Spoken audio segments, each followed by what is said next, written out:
Welcome to another episode of the Malcolm Roberts Show. I'm Senator Malcolm Roberts, and the aim of our program is to restore our country, restore our planet, for humans to flourish. Emphasis on for humans to flourish.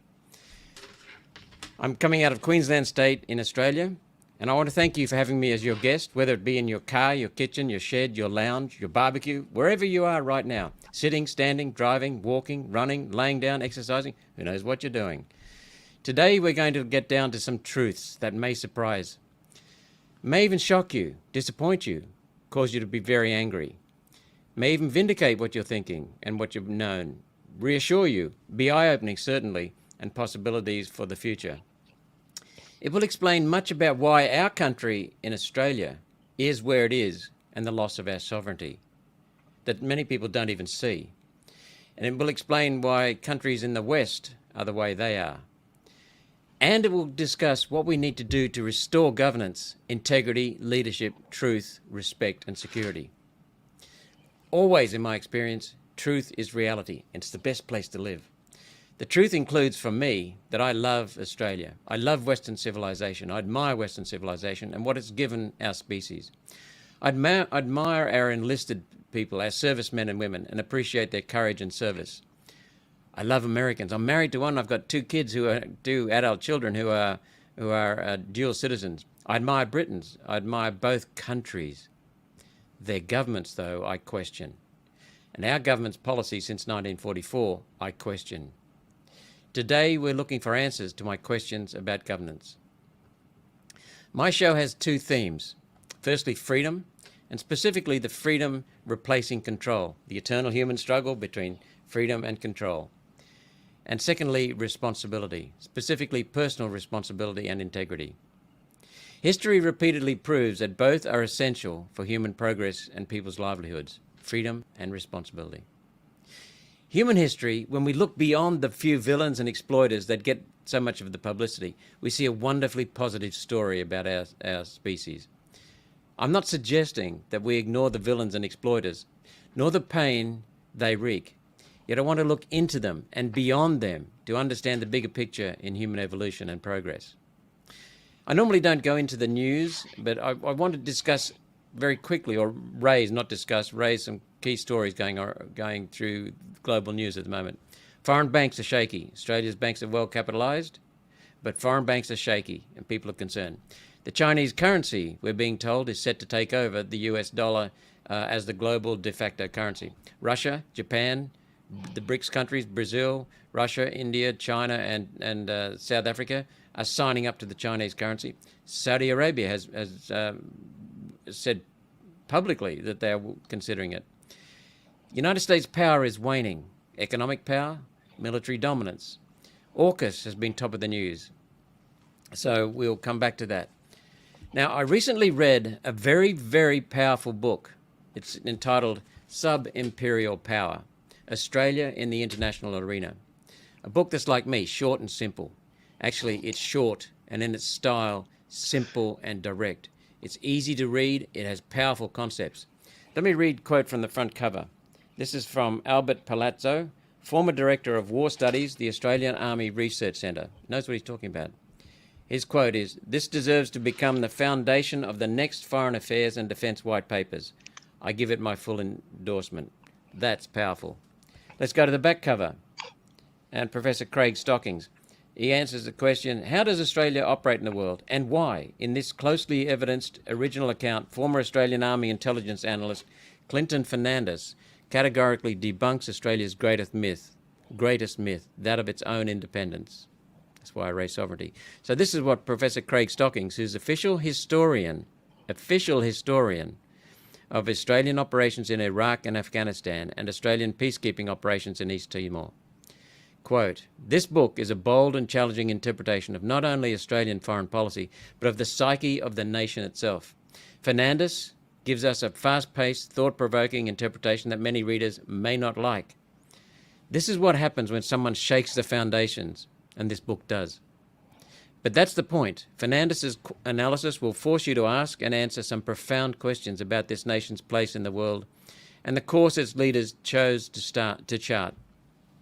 Do not let the author's brevity deceive you, for this work is also an iceberg. You are reading the tip of a mountain of scholarship, knowledge, and analysis that lies out of view. I wholeheartedly recommend this work to any and all with even a passing interest in foreign policy, the dynamics of power, and the nature of contemporary Australia. Once you start, you will not put it down. I can verify that. This book arrived on my desk, and within 2 days it was finished. I couldn't put it down in the first day. Once you start, you will not put it down. And along the way, you might just have uncovered a new lens through which to see the world about you. What it did for me was it verified what I'm seeing in the world and what I've been seeing for the last 14 years. So let me talk about the author. Clinton Fernandes is Professor of International and Political Studies at the University of New South Wales. He has published on the relationship between science, diplomacy and international law, intelligence operations and foreign policy, the political and regulatory implications of new technology, and Australia's external relations more generally. His research in the Future Operations Research Group at the University of New South Wales and analyses the operational environment and the threats, risks and opportunities that military forces will face in the 2030 to 2050 timeframe. Welcome, Clinton Fernandes, the author. Thank you, Senator Roberts. I appreciate the opportunity, and I'm grateful to you for what you said about the importance of freedom. That tends to be forgotten too often. Yes, and I want to thank you for the book. Overall, the topic was not new to me, but the details and the military aspects and the slant from the sub-imperial power was very new to me, and I commend you for the book. As I said, I couldn't put it down. So what's your background, mate? Where were you born? Well, I'm in terms of identity, I suppose everyone's identifying as various things now. Well, I identify as an Australian. And so, but my parents come from a former Portuguese colony called Goa, which is, in another life, you and I might have been countrymen, because I understand you're from you're from the other side. I was born on the other side of India. That's right. So that's it, really. And my coming of age, where you find your sense of where you think you can do things and be who you are, find yourself, really came when I joined the army. I did my year 12 in Melbourne, for what it's worth, but I joined the Australian Army 1990, and that was very soon after finishing year 12. And I joined the infantry, and then I was in the signals corps, and I was eventually recruited to intelligence corps, and I spent 15 years in the army, maybe 15, 16 years, retired as a major. And while I was in the army, I got my doctorate. And I was offered a job at UNSW Canberra, which is the Defence Force Academy campus of the University of New South Wales. But so I'm you're no right longer in the thick of it. Well, I'm not in the Defence Force anymore. No. It's the University of New South Wales that employs me, but we teach at the Canberra campus, which is where the Australian Defence Force Academy, students are sent to us for. And so it's a pure coincidence that I'm a former Army officer who's now teaching here.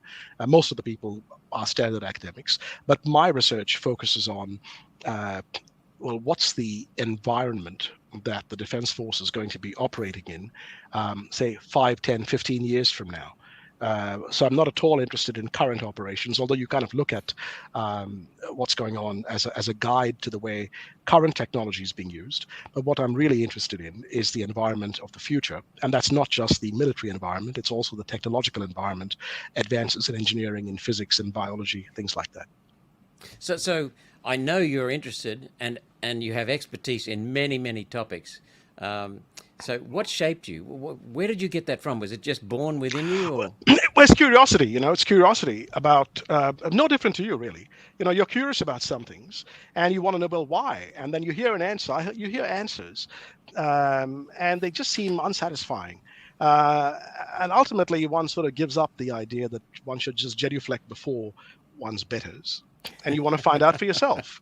But the thing is to always look for evidence against your own hunch. This dates back to Aristotle. You said you like Western civilization. Well, at the very dawn of that, Aristotle basically said, look, lean against your hunch. So if you've got an idea in your head, try to find evidence against it, because you'll always find evidence for it. That's confirmation bias. And so I just sort of began to explore and studied a lot when my colleagues in the army were at a nightclub somewhere, for example, after work, or doing a triathlon in the morning, I'd be hitting the books and reading, and that hasn't stopped. So tell us about some of your pet likes, your pet peeves, annoyances, some of the strengths you see in yourself. Uh, I suppose you mean like in terms of music and all that? Whatever. I'm a big fan of I guess English hard rock of the 1970s, Deep Purple, Judas Priest, Black Sabbath, even progressive rock like Yes. I mean, these are kind of, I don't think they're connected to my research, but it's sort of what I like. So that's sort of where, my ringtone on my phone, for example, is "Smoke on the Water." Right, love that song. Okay, so stuff like that. I spent a lot of time, in rock shows and pubs in inner city Melbourne, and at the time, Newtown in Sydney, when I was posted to Sydney. So I've lived in every state and territory in Australia except Tasmania. But of course, I visited Tasmania. But when I was in the army, one of the great things about it was you get exposed to the whole of Australia. So I've actually been posted to every state and territory, for extended periods, except Tasmania. So places that many Queenslanders, have not visited. I've spent a lot of time. Weipa, for example, Thursday Island, the Torres Strait, of course, Cairns and places like that. Shoalwater Bay, where they have the big military exercises with the United States and other allied countries. Swanbourne, I was never in the SAS, but I was an intelligence officer that had to go and brief those people there. There's a mention of all this in the official history as well. And so you get a sense of Australia in its rich tapestry, in its rich diversity, and you get to appreciate everybody else's point of view. You understand when certain people are excluded or neglected by the people who regard their societies as flyover country. Even today, when I go home to see my parents in Melbourne, I often take the bus because you meet a different type of people on the bus. Often, if you go overseas, for example, if you're in the leadership group, in the elite group or in the more fortunate group, then you're used to turning left on the plane to get to business class. Right, or upstairs to go to first class. You're not used to being in coach, in economy. But that's really what I say all the time. Yeah. Well, okay. So you understand, because you're curious about people, and look, this is not somehow I started out, so I can't really trace. I don't think about myself that much, but I suppose now that we're talking about it, if you're in the working class, which is sort of what I'm from. My main job before I joined the army was pushing trolleys around a supermarket, and when I see the trolley pushers now outside Coles, Woolies, or IGA or whatever, I identify with them. They're that's who the cleaners, for example. I was a car detailer. All those things. So you're naturally curious. Yeah, and also, the idea is not to escape working class life, but to expand the floor of the cage so that everybody else in there has a better life. So the idea is not to somehow escape it and join the middle class or the ruling class and sort of forget about people who are from the same demographic that I came from, but rather to expand the floor of the cage that we're all in, so we all have good lives. Okay, let's. I'll just introduce to the viewers the fact that you are now teaching a course at the University of New South Wales at the Australian Defence Force Academy in Canberra. Campus. I'm at the campus. I'm actually not. Yeah. Okay, and the course is entitled "Winners and Losers in World History." You teach and you publish in military, strategy, economic history, Australian foreign policy and international relations. So you know so much about the topic we're about to enter into. And you've advised politicians and given members of Parliament and journalists seminars in Parliament House and other places. Before we start, something you appreciate, anything at all? At the moment, I'm very healthy and I feel good. So I suppose I appreciate that. The sun is shining outside in Canberra. And I have an energetic and curious senator that's taking an interest in these ideas. So what's not to feel happy about? Okay, let's go to the opening line of your book. Okay. How does Australian foreign policy work and for whom? Yep. How does it work and for whom? Okay, well, there is a sharp disconnect between official pieties and the reality of Australian foreign policy objectives. Official pieties are that we are a middle power that's trying to uphold a rules-based international order. The reality is that the world is not some kind of benign rules-based order, but it's hierarchically structured system whereby more powerful states can control the sovereignties of less powerful states and societies. And so in the real world, as opposed to official pieties, the United States sits at the apex of a hierarchically structured imperial system whereby it can control or influence the sovereignties of other countries. And in this framework, we are a sub-imperial power. So we deliberately subordinate our own sovereignty in the interests of the wider system, the imperial system, but we are not an exploited colony. We are a wealthy country that attracts immigrants precisely because it's wealthy. But our role of limiting our potential, of subordinating our sovereignty, is why we find that there are certain things we simply can't do or can't have. If I could just illustrate with a simple example, we are very rich in rare earths, in lithium, in components for rechargeable batteries, for smart technology. Geoscience Australia put out a study called Critical Commodities for a High-Tech World. Behind me, you can see a periodic table of the elements. And where it comes to the rare earth metals, the lanthanides, we are extremely rich in them. We could set up a national critical minerals company whereby we control our own resources, invite foreign firms to come in, and then we can build smart, advanced manufacturing here and then send the products overseas and earn money. That's not what we're doing. We have deliberately decided not to have a national critical minerals company. Instead, we're going to carve off bits of our continent, ship them north to the United States, to the European Union, to China, and then they will manufacture the smart cars, the vehicles, the tablets, the computers, and then we will buy them with the proceeds. We could change that, but we're not doing that. And the reason we're not doing that is not a lack of imagination. Donald Horne, many years ago, wrote a book called The Lucky Country. Now, he talked about, of course, he's speaking ironically that we are, a people that are being led by rulers who lack imagination. And what I'm saying is it's not the lack of imagination. It's not that they haven't got the right ideas, but there is a deliberate decision to not achieve our potential, to reduce our sovereignty in order to be a better quarry or a better farm. That is the real ambition of Australian governments, for us to be a better quarry or a better farm. And I'll just quote some figures here that the Citizens Electoral Council conference raised in March 2015. And these figures that I quote from are from a paper presented to federal cabinet, that calculated the value difference, the value added, in exporting aluminium ore and bauxite. So what you're saying here, we are bypassing deliberately enormous wealth. Yes. So listen to some of these things. Bauxite is the ore from which aluminium is made. Bauxite's what's in the ground versus processed aluminium. This is in $1970. We could export that's in Weipa. That's in Weipa up in your country, in your state. Yeah. Yeah. We could export 1 million tons of bauxite, the raw material. That would earn us, back in 1970s, $5 million. In 2022, that would be $65 million, okay? Or we could process it one step into alumina, and that would earn us 5 times as much, $27 million, or today's dollars, $355 million. And we do that at Gladstone.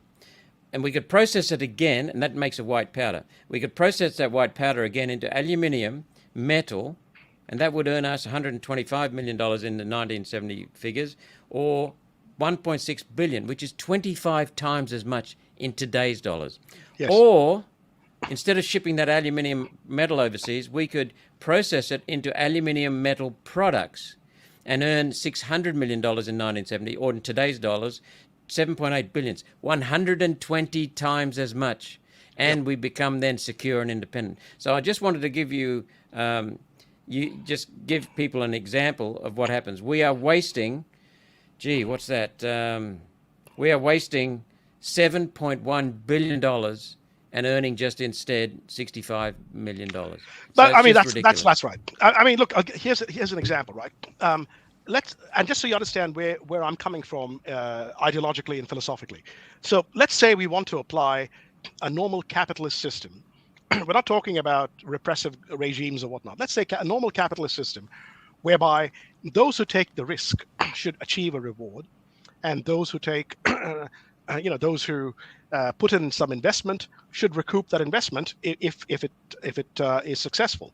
So that's the normal idea of capitalism. Well, Geoscience Australia, namely the Australian taxpayer, actually did all the research, every last inch of our territorial waters and the exclusive economic zone, in order to map exactly where the oil and gas was. So all the oil and gas projects that are now in the northwest shelf off the coast of Broome, 200, 300 nautical miles off the coast of Broome. The taxpayer, the Australian citizen, through Geoscience Australia and the Bureau of Mineral Resources, mapped the whole thing out, right? Had all the geoscientific intelligence as to where the oil was supposed to be, where the gas was likely to be. And then the Hawke government handed over all that data to the oil and gas companies. Treasury and finance objected. They said, it's not even a competitive industry. We're taking all the risk. Why should we just hand it across? We should get cost. We should get equity in the firms that are using it. We said no, right? And so if you look at the major gas projects that are occurring off the Northwest Cape of Australia, that was all discovered and identified by the Australian taxpayer, by the Australian citizen through Geoscience Australia. The oil companies came in, they just pushed the drill in, out came the oil, and the gas was not even connected to the national gas grid. Okay, it was sold on the spot market. So if you look online, you'll see The Guardian, the ABC, and other news outlets have documented how we pay less for Australian gas than Japanese consumers, despite the fact that the gas has got to be shipped across to them. Now that's a deliberate decision. So we pay less or more than the Japanese? Well, we pay more. Beg your pardon. We pay more than Japanese consumers, even though it's our gas. We identified it, we discovered it, but it's been shipped across, and even though there's a long shipping costs across to Japan, they still pay less for our gas. And that's a deliberate decision by the Hawke government at the time. They handed across all the geoscientific data rather than say, okay, oil company, you can come in and do it, but the Commonwealth is going to take 51% equity in the project, right? If you take 51% equity in the project, then you get these millions and millions of dollars of billions sometimes of revenue streams coming into the Commonwealth. And then we don't have Australians lying on a hospital trolley for hours because there are no beds.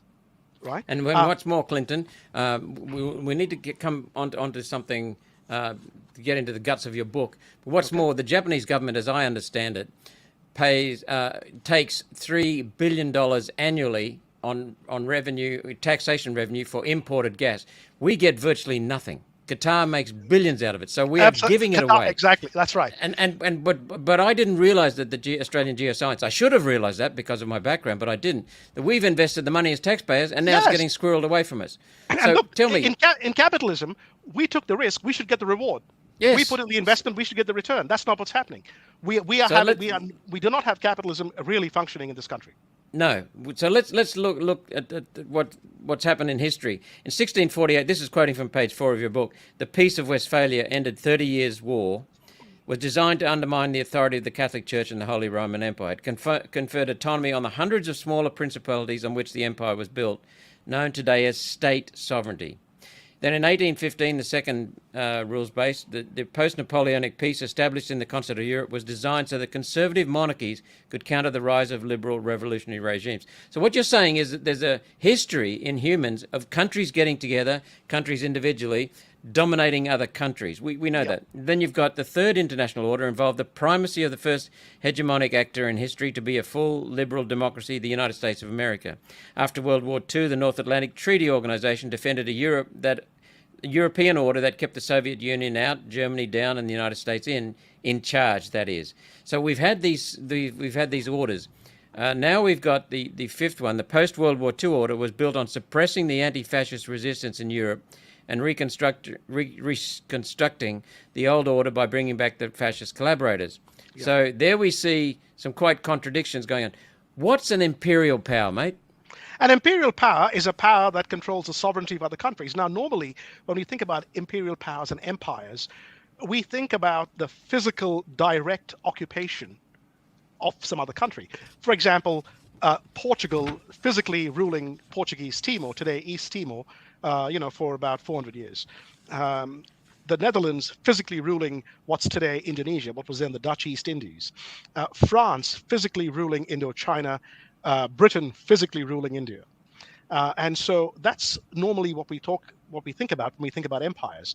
But the essence of an empire isn't the physical rule or the direct rule, it is the control of sovereignty. And so you can put a puppet government in place and still control that country's sovereignty, even though you are not physically occupying it.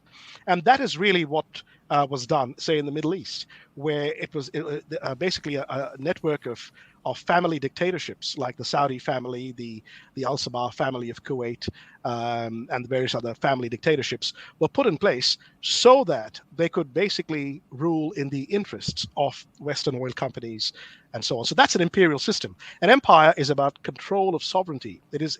Physical occupation is merely one way of doing it. Now, we are subordinated in this imperial system because we have actually identified and done all the research about where the oil and gas are. We have inherited, basically as a result of the Earth's geological evolution and the fact that, we occupy the continent, all the rare earths and the critical minerals. But we don't have sovereignty over our own resources. Rather, we are wrapped up in multinational supply chains whereby we are a quarry or a farm, and our ambition is to be a more efficient quarry and a more efficient farm, not to actually climb the value chain and try and insist on technological advancement for ourselves. So what we've got then, and a normal system, is an imperial power which colonizes countries and dominates them, and they're exploited. They're under control. Their sovereignty has been usurped. In some cases, that sovereignty is enforced with troops. Other cases, that sovereignty is enforced through a puppet government. Yeah, or collaborators or law. Yeah, intellectual property rights, for example, patent rights. Right. So there's something in between, though, between an exploited colony or a controlled colony and the imperial power, and that's the sub-imperial power. Yes. And we're a sub-imperial power in Australia. Yes. Can you explain what a sub-imperial power is? Yes. A sub-imperial power is both subordinate and powerful. Okay, so when it comes to Papua New Guinea, Vanuatu, even East Timor, Fiji, the Solomon Islands, we have long been the dominant power. And we are, however, we subordinate our sovereignty in the interests of the United States' overall system. So, for example, when the Solomon Islands had a deal with China, a treaty with China involving ship visits and logistical replenishment and things like that, it was very embarrassing for Australian, policy planners at the top levels, because they know that the United States expected us to dominate the region so that we could be the southern anchor as they try and control Northeast Asia. And so we do other things to uphold American supremacy, even when it's against our interests. So, for example, ASIS, the Australian Secret Intelligence Agency, was sent by the Australian government to help the United States overthrow the democratically elected government of Salvador Allende in Chile. And this is basically a constitutionalist, we're not talking about some revolutionary changes here. He's a physician, really, who was overthrown 50 years ago today. And even today, the Australian government is concealing the records of that operation. Perhaps, an order to produce documents could be or should be issued by the Senate. But the reason for it is very clear. We wanted to ensure that Latin American sovereignty was subordinated to the United States, and we use our intelligence agencies to do that, even though it's got nothing to do directly with Australian security.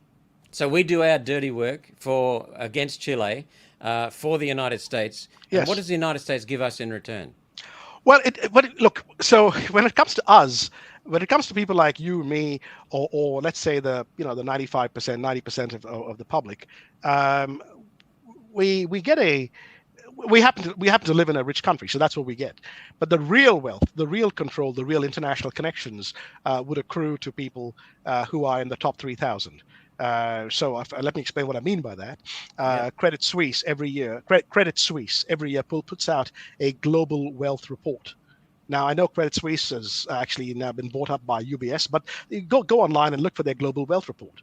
And there is a report that shows, well, who exactly are the ultra high net worth individuals? The ultra high net worth individuals. And the cutoff point is $50 million US. So we're not talking about your mortgage, not counting your mortgage, not counting your car or your jewelry or whatever else you've got, but just your investments. there are global studies on this. And so $50 million United States is about 65 million Australian dollars.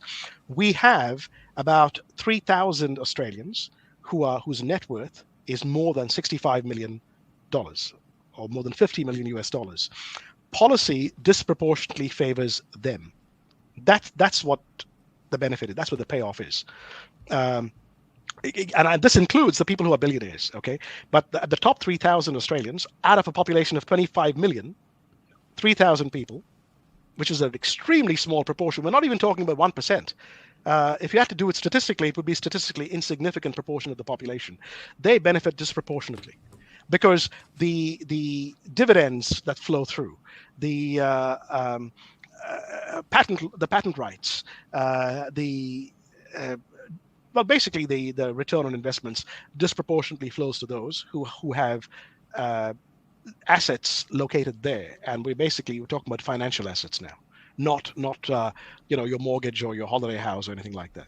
So what you're saying, I just calculated the numbers out. 3,000 people out of 26 million is 1/10 of 1%. That's right. So when you may have heard the phrase the 99%, this came out of the Occupy Wall Street movement and so on. Yeah. Well, people say, well, what do you mean we are the 99%? Surely there's more people in the really elite sectors. Actually, that's even less than 1%. It is as you calculated. Is our population 26? I thought we were 25. It doesn't matter. It's 25.7, 25.8, something like that. Okay, so out of the 26 million people, the top 3,000 actually fit into the Credit Suisse Global Wealth Report of UHNW, ultra high net worth individuals. UHNW individuals. So as a sub-imperial power, we get to do some dirty work for the United States. Yes. We're expected to do some dirty work for the United States. Absolutely. And in return, we get some defense umbrella over us. We also we also get to be controlled in our economy, because our economy is the policy by which we determine the future of our economy, the basis of our economy in the future, is governed by the United States. So we cede our sovereignty to the United States. Well, I mean, yes, consider, for example, BHP, right? The big Australian, Commonwealth Bank. The majority ownership of those companies are actually American-based. So if you just let me pull up a couple of figures, if that's all right with you. Do you mind if I just love it. Look at my screen? Give me a second.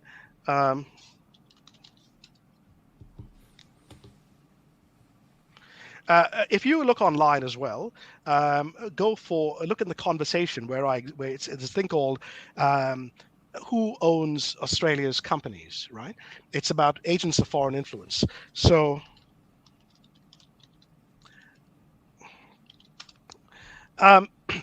if you look at, say, BHP, Commonwealth Bank, Westpac, National Australia Bank, the majority owners are actually American-based. And the stock exchange has the top 20 companies in the stock exchange, the ASX 20, accounts for about 47% of the value of the entire stock exchange. So we've got, at any given time, there'll be 3,000 companies in the stock exchange. The top 20 companies, however, make up 47% of the capital of the entire stock exchange. So you understand how big that is. No country other than Switzerland has that many banks in the top 20. All right. So we've got 9 banks or insurance companies in the top 20. No country, no advanced country has that many banks in the top 20 of its own stock exchange, except Switzerland, which basically only has banks, right? And most of those banks are American-owned, majority American-owned. So almost half our top 20 companies are banks, and they own 46. The top 20 own 46% of Australia's stock exchange value.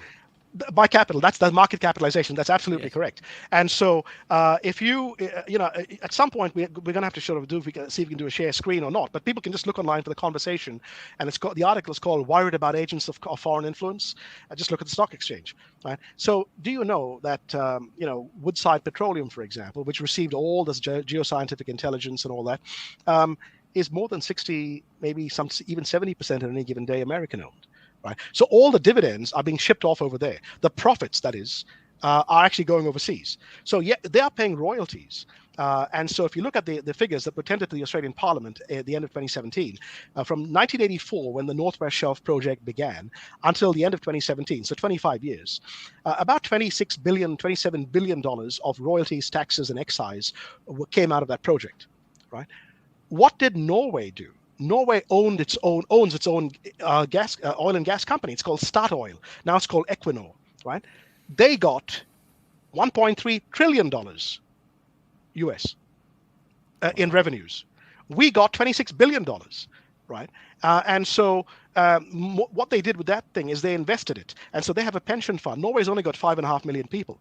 And so they've got a pension fund where they put these trillions of dollars into the pension fund in order to guarantee a good income and a good life for Norwegian citizens in the future. We haven't done that. We've taken a pittance and basically allowed the dividends to go overseas. Same with BHP. BHP, the last time I checked, was more than 80% American-owned.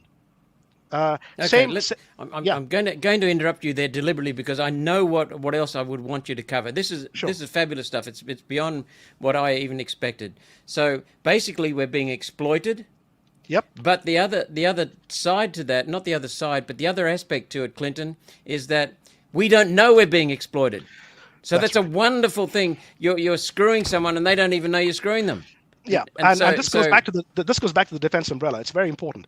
So I don't know how to explain this really, and maybe you can. You're in Parliament and I'm not. You understand the dynamics there. I want to assure you that Australia is actually one of the most secure, defensible countries in the world, and yet, it is also one of the most frightened countries in the world. And the paradox between them is very interesting because it preserves the public's consent for and demand for an American umbrella so that we shelter under its protective umbrella and remain a quarry or a farm and not develop ourselves. Do you know, Malcolm, that the most frequent word in the title of books about Australian foreign policy is fear or its related words? So the Secretary of the Foreign Affairs Department, he wrote a book about Australian foreign policy. It was called A Frightened Country. The former head of the Office of National Assessments, our peak intelligence body, he wrote a book called Fear of Abandonment. Other books have been Discourses of Danger, things like that. So we remain a kind of frightened country, jumping at shadows and grateful to the United States for protecting us. All the while, we are one of the most secure countries in the world. We are the only country in the world to occupy an entire continent. We have a vast Indian Ocean on the west and a vast Pacific Ocean on the east. We have very friendly or at least non-threatening countries on either side. Solomon Islands, PNG, Vanuatu, they cannot threaten us. We are in fact the dominant power there. We have the wealth and the potential. We are defensible against pretty much any realistic threat level. And yet we cower in fear and are grateful to the United States for protecting us and surrender our sovereignty in the interests of that. The ideological aspect of it is something that is not my area. That's what we said at the start. I don't understand why. Let's continue. This is even better than I expected.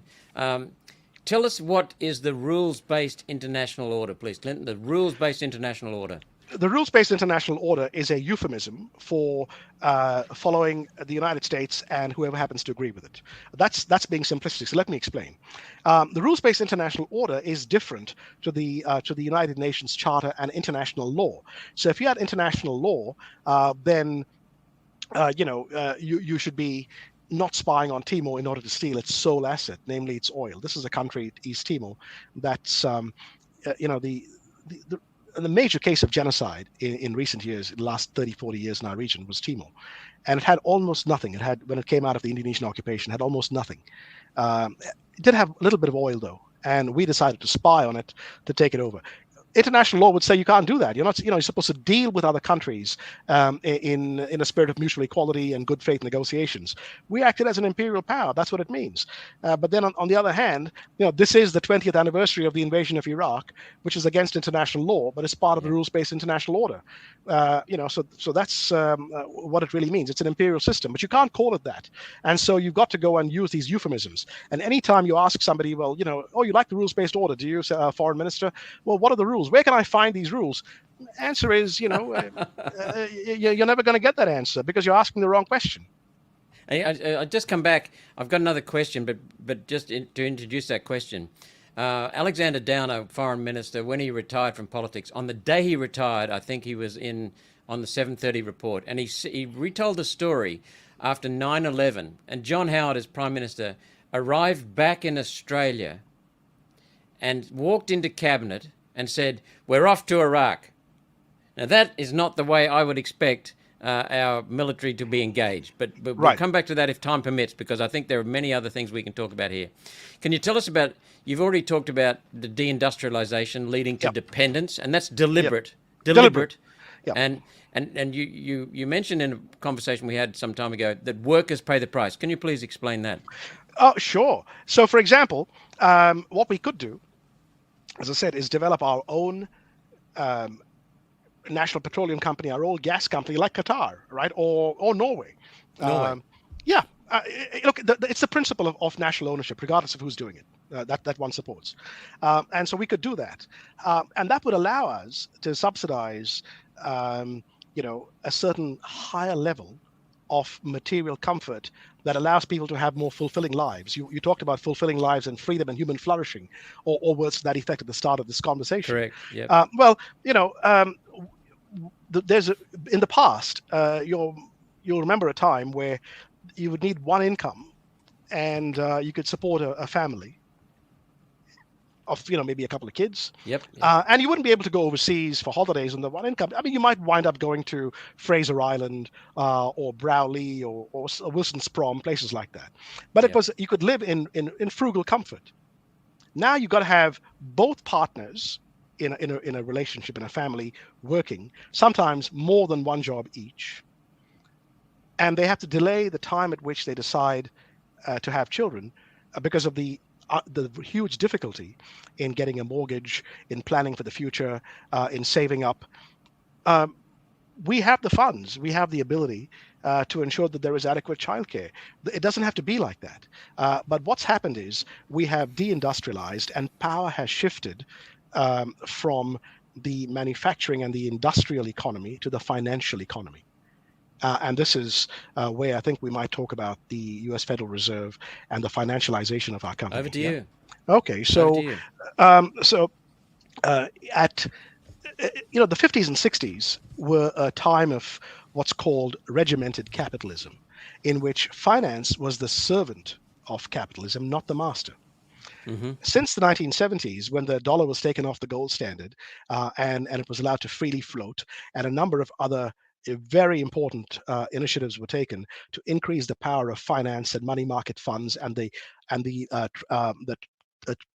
movement of money beyond borders. Power has shifted to the banks and the finance sector, and finance has now become the master of capitalism, whereas in the past it was the servant of capitalism. And so you can see how this works in the response to the global financial crisis. So we're talking about the last 15 years now.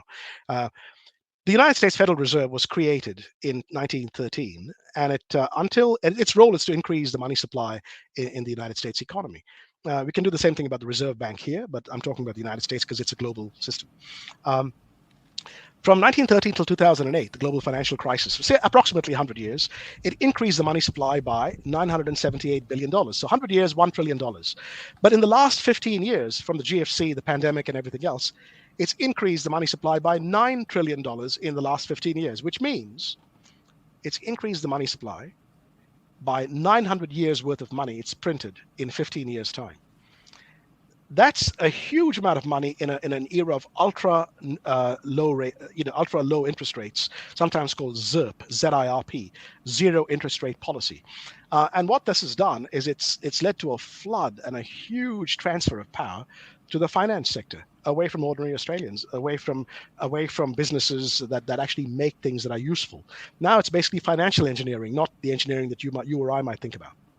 So there are no rules. It's just a force-based international order. The force-based international order is American financial power, American ownership of major corporations, and backed up by military power, the threat of military power. Yes. So let's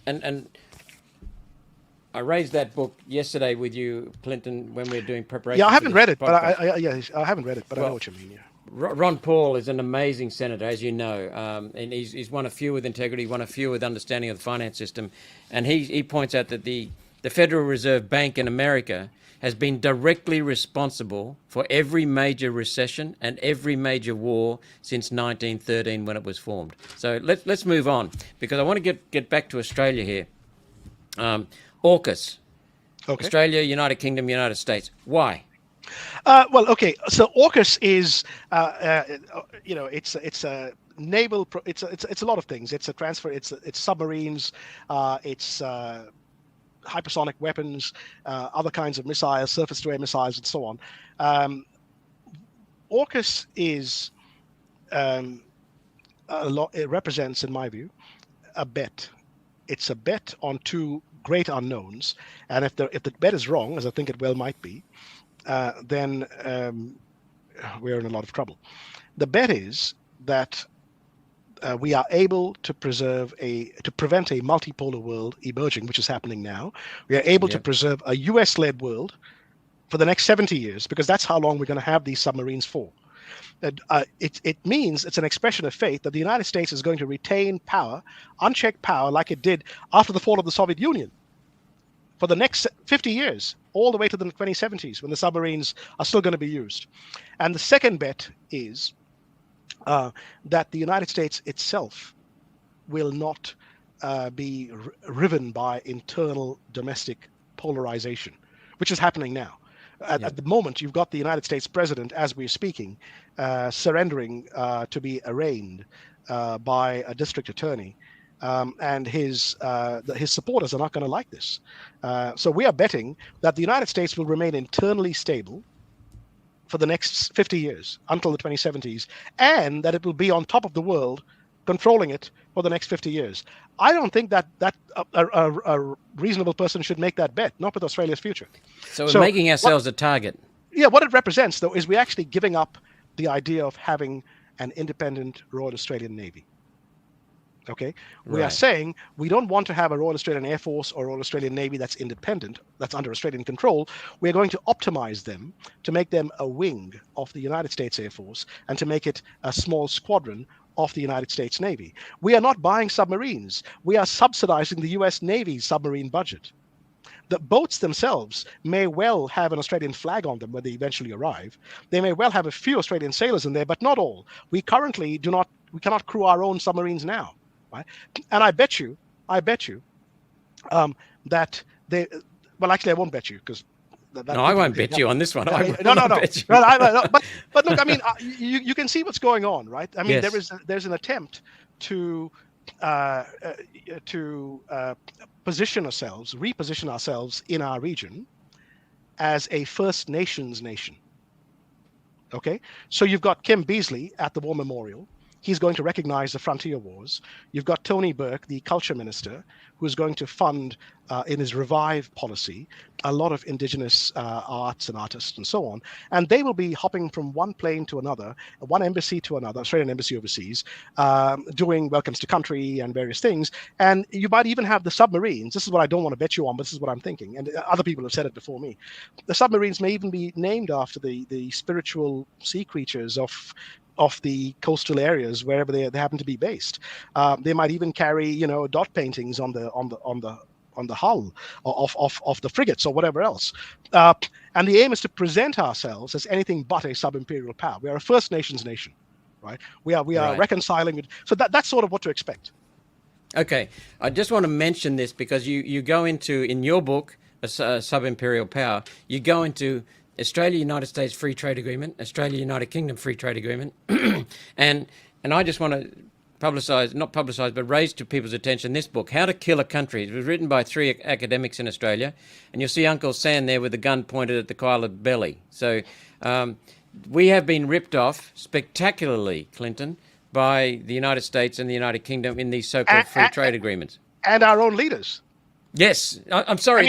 That's fundamental. We cannot allow the other countries, United States and United Kingdom, could not have done it without bastards in Canberra okaying it. So here's one example, just to give you a very good example.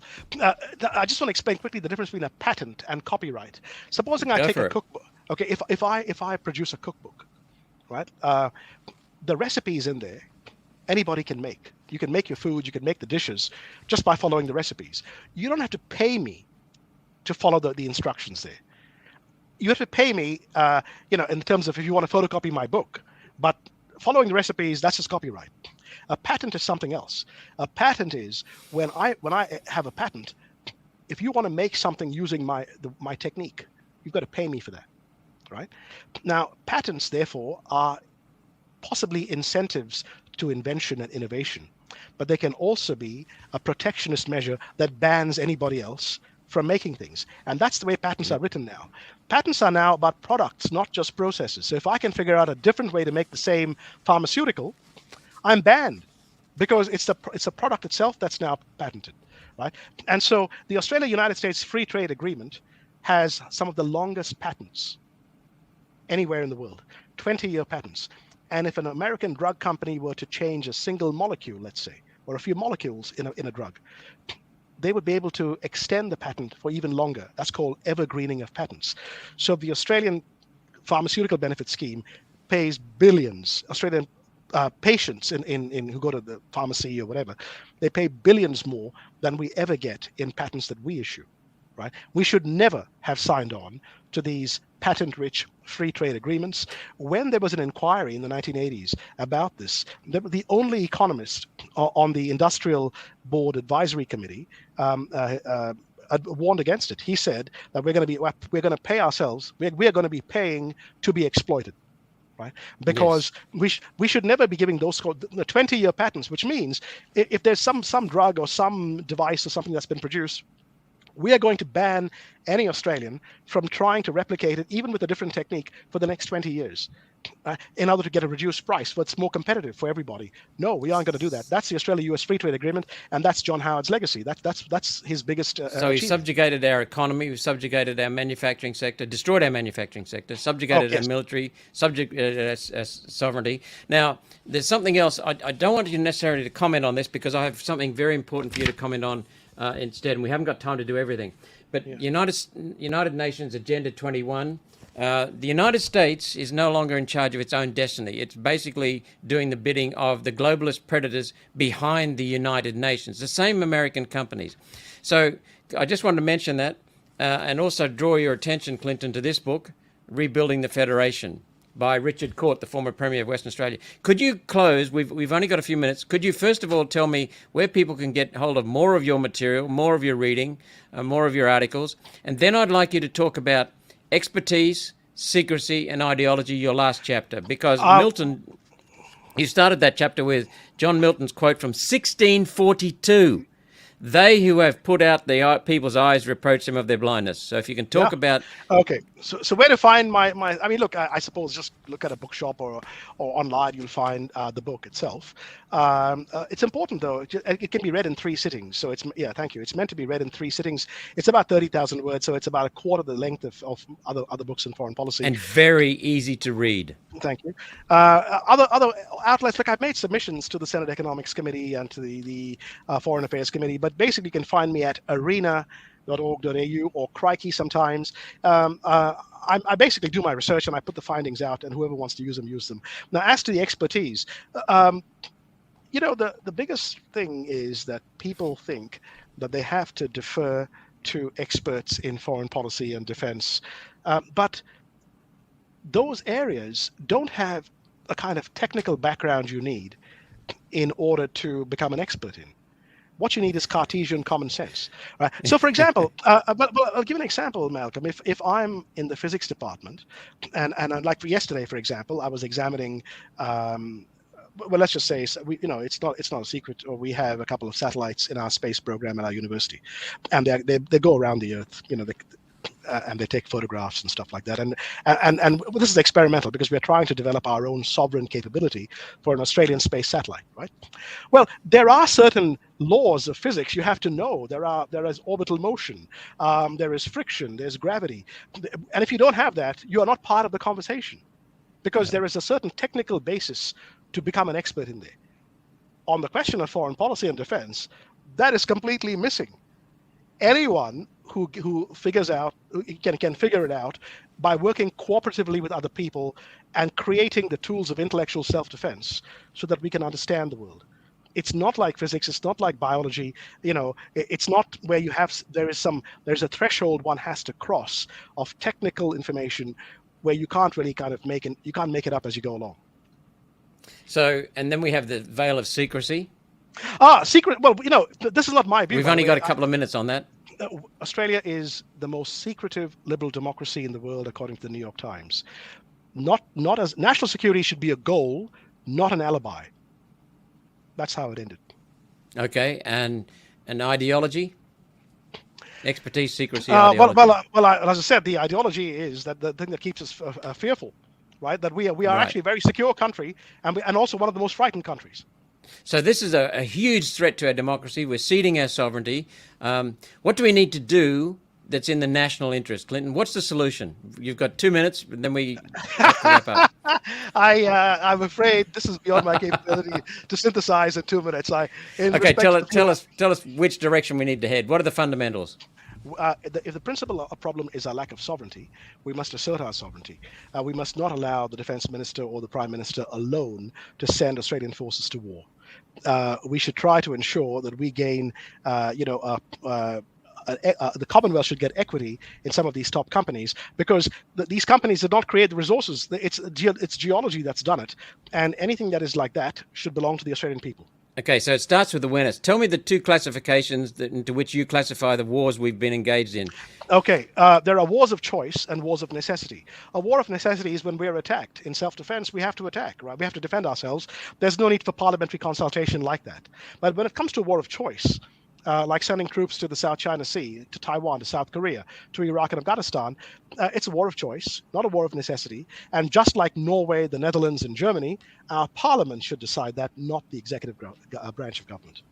So the first step in restoring our sovereignty in this country is to make people aware of the fact that we don't have our sovereignty. Right. Great. So thank you so much for doing that with that book. It's a fabulous book. We've still got 2 minutes. And I want to get every minute I can out of you onto this tape. Listen, I could stay longer, but you said 2 minutes. And I know, but we've got only an hour.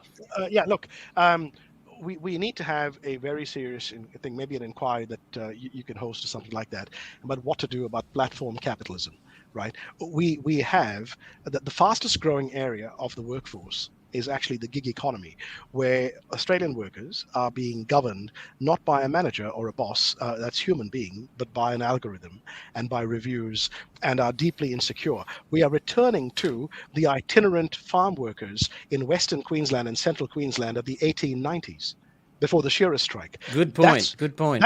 That's what it means to be a delivery driver, a truck driver, an Uber driver, a waiter, or anybody in the gig economy, right?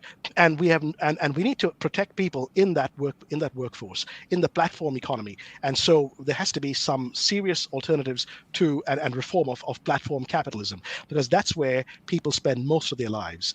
And if you like freedom, these platform capitalist companies, which is so autocratic, is more tyrannical than anything Stalin could have dreamed of, right? People are more vulnerable in these corporations, where they are part of the precariat. They are precarious. They don't know if they're going to get a job tomorrow. We need to have a serious look at that. Okay, thank you so much, Clinton. I want to express my thanks for you. That's been staying. You're quick. You're clever, and above all, you're informed. You come at me come to the people with facts. Until our next show, this is Senator Malcolm Roberts, staunchly pro-human, proud of who we are as humans, and a believer in the inherent goodness and care in human beings. I want to acknowledge the pain that some humans cause, and then take a minute to appreciate the abundance and potential in and around all of us.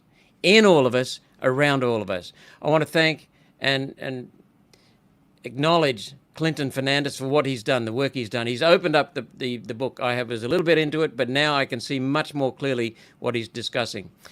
Please remember to always do as Clinton suggested from the start. Listen, love, and to listen to and to love one another. Thank you so much. Stay tuned for our next show in 2 weeks' time.